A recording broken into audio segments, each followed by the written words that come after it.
Ryder's scream and gunshot echo in the darkness, leaving a blood-stained door in the moonlight.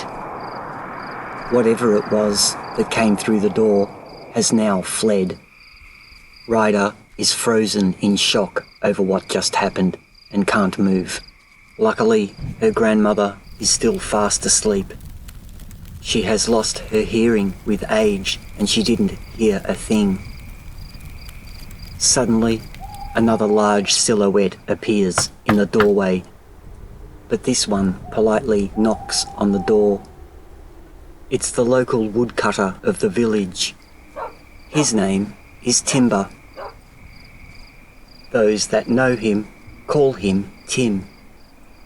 He calls for Ryder, asking if she is all right. "I heard a gunshot," he says. Then, noticing Ryder frozen stiff, pistol still in hand. "Ryder, where did you get that?" Tim exclaims, shocked to see Ryder with a gun and knowing that firearms are not permitted in the village and carry a heavy penalty of law. Tim then notices the local cleric making his way over to Ryder's house. Ryder's scream and commotion has woken half the village. Tim tells Ryder to put the gun away, for the cleric is coming. The cleric is also a justice of the village and will report this to his lordship. He is almost upon them. Ryder is still frozen. Tim has to think fast. The local cleric is a man named Gregor, a staunch and serious old man who has no time for messing about. Tim greets Gregor at the door, drawing his attention. What in the name of the gods is going on here? Gregor then asks Tim what in the name of the gods is going on here, and that he swears he heard a gunshot.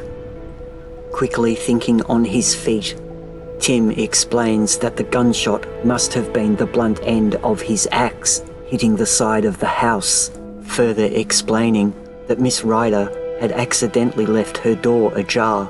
A lone wolf entered the house, and he drove it away with his axe.